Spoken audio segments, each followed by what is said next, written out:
Ano nga ba itong flag for behavior violation? Ating pag-usapan ito guys, base sa aking experience dahil nga nagkaroon ako nito.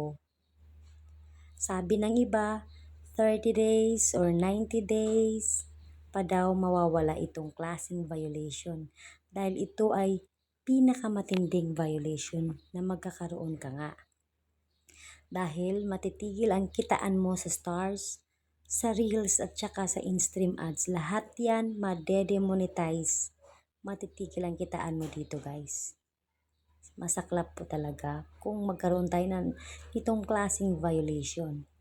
Pero guys, base sa aking experience, 1 week lang, nagkaroon ako ng ganito guys, na wala kaagad sa akin. Hindi naman po lahat na umaabot talaga pala ng 30 days to 90 days. Huwag kayong basta-basta nagpapaniwala sa mga ibang content creator. Dahil baka wala silang ginagawang aksyon. Ang kailangan mo lang gawin ay gumawa ka ng aksyon kaagad guys. Huwag mong paabutin ng matagal ang violation sa account mo. Yan ang dahilan kung bakit umaabot ng 90 days to 1 year pa nga ang mga violation nila. Nakagaya nitong flag for behavior. Ang dapat mong gawin, unang-una, burahin mo ang mga videos na kaka-upload mo lang. At yung mga videos na in-upload mo nung nakaraang linggo. Lahat yun burahin mo at huwag kang manghinayang. Kahit gaano pa yan ka, rami ng viewers, ay wala pong kwenta iyan kung meron ka namang violation dahil hindi mo nga makukuha ang sahod mo o sasahurin mo sa Facebook. Kaya kailangan maglinis ka ng iyong account. Burahin mo ang mga videos na kaka-upload mo lang at nung in-upload mo nung nakaraang linggo. Tapos, i-delete o burahin mo ang mga comments mo na paulit-ulit mo lang kinoments mo sa mga kakilala mo o kapwa creator. Mga paulit-ulit na mga likes, hearts, mga reaction, ay tanggalin niyo po guys. Isa rin yan sa dahilan kung bakit tayo nagkakaroon ng flag for behavior. Ang pag-share din ng ating mga sariling video sa mga groups, Facebook groups ay iwasan po. Maraming klase po ang mga dahilan kung bakit nagkaroon tayo ng flag for behavior. Sa panahon na ito, dahil meron tayong flag for behavior, umiwas muna tayo sa pag-share ng mga videos. Lalo na hindi natin alam, baka meron itong violation at pinag-share natin sa mga groups. Kailangan mo lang talagang burahin lahat ng mga videos na sa palagay mo ay mayroon ng violation. Maglinis ka ng iyong account bago ka mag-send ng request, appeal sa Facebook. At kapag tapos ka ng maglinis ng iyong account,